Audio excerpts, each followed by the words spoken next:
N'hésitez pas à liker la vidéo s'il vous plaît, et si vous êtes nouveau sur la chaîne, n'oubliez pas de vous abonner et d'activer la cloche de notification pour ne rater aucune de nos prochaines vidéos. Alors dans cette vidéo, nous allons vous aider à comprendre comment former le présent perfect.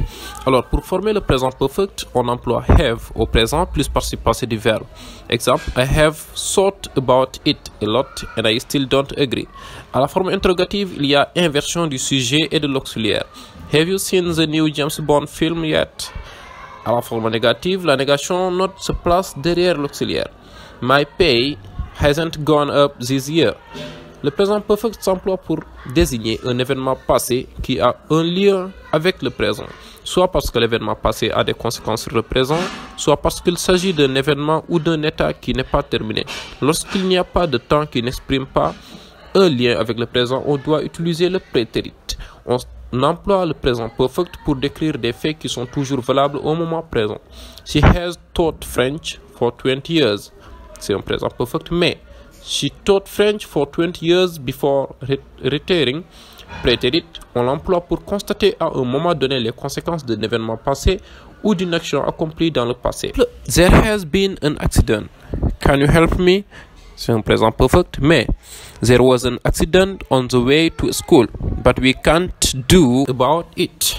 On l'emploie également pour évoquer un événement qui a eu lieu plus d'une fois qui peut encore se produire. Liverpool have won the European Cup 5 times. Avec le présent perfect, on place les événements dans un passé relativement vague.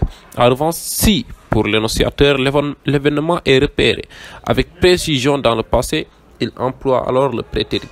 Have you seen the video about the COVID-19 in YouTube? Present perfect. Did you see the video about the COVID-19 when you were outside? Prétérit.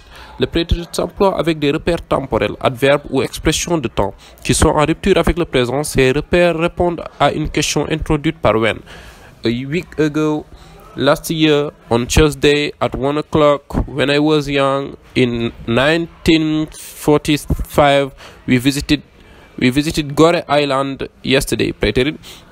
Le présent perfect s'emploie avec des repères temporels qui englobent le moment présent. Ces repères temporels répondent à une question introduite par how long, how often, so far, until now. Les propositions introduites par since ou les compléments de temps introduits par since ou for peuvent également servir de repères temporels au présent perfect et expriment la notion de durée. For insiste davantage sur la durée elle-même. Since met plutôt l'accent sur le point de départ. He has known Mamadou for 5 years since 2000. Cependant, si le complément de temps introduit par for désigne une durée qui renvoie exclusivement au passé, on doit utiliser le prétérit. He lived in Mbumba for 5 years during the 19th.